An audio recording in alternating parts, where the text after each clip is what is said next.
Je suis là en soutien à Gaza, mais je suis aussi là parce que je considère qu'il faut qu'on défende ses libertés.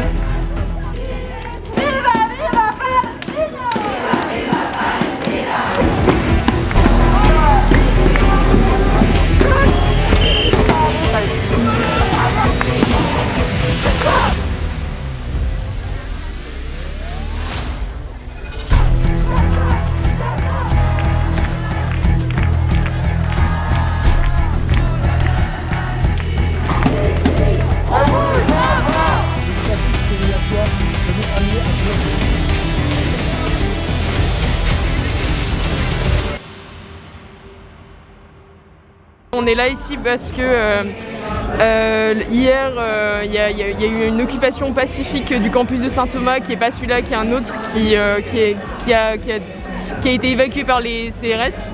C'est la première fois que la police intervient dans le cadre d'une manifestation pacifique étudiante. C'est une atteinte déjà très grave à l'indépendance académique et ça n'arrive que parce que c'est sur les mouvements pro-palestiniens. Et ça s'inscrit dans un contexte de répression du mouvement pro-palestinien, que ce soit aux États-Unis, sur les campus américains, à Columbia, ou même en France avec l'interdiction de conférences sur le sujet. L'occupation de Saint-Thomas, elle a suivi d'un mouvement de presque un mois de mobilisation qui a été aussi réprimé par l'administration, où il y a des étudiants qui sont menacés de sanctions disciplinaires tous les jours.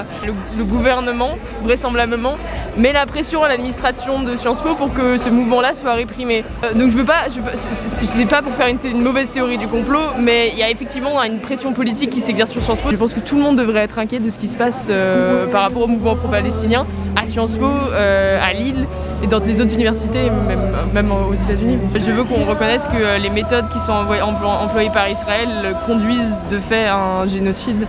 Mais là, je pense que honnêtement, ce qui s'est passé les dernières semaines sur la répression du mouvement, ça a attisé ma colère et mon engagement, parce que je suis extrêmement sensible aux questions de liberté d'expression, de liberté de réunion. Après, quand j'ai vu ce qui se passait à Gaza, etc., je me suis dit non, mais on peut tout à fait dire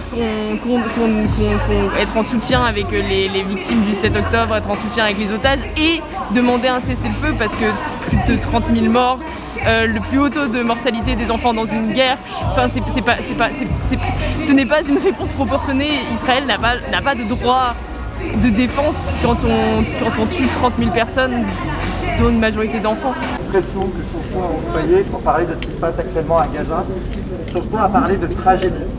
Et c'est vrai que ce qui se passe à Gaza est une tragédie, mais sauf que dans une université de sciences politiques, on doit rendre les choses politiques. Et quand vous voyez des enfants dont les corps sont défigurés à Gaza, il faut comprendre qu'il y a des doctrines militaires derrière ça.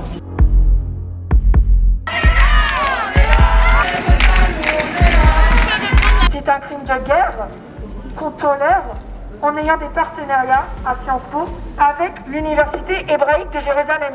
Merci pour cette mobilisation et vous dire que vous êtes l'honneur de ce pays. Vous n'acceptez pas que 34 000 Palestiniens soient assassinés en silence, que vous n'acceptez pas que la famine soit organisée par un gouvernement d'extrême droite israélien pour massacrer l'entièreté du peuple palestinien. Et au moment où on a une classe politique qui est indigente, où on a des éditorialistes de plateau qui reprennent les éléments de langage du gouvernement israélien pour justifier ce qui se passe dans la bande de Gaza, heureusement qu'on a des jeunes dans ce pays. Ils n'acceptent pas ça,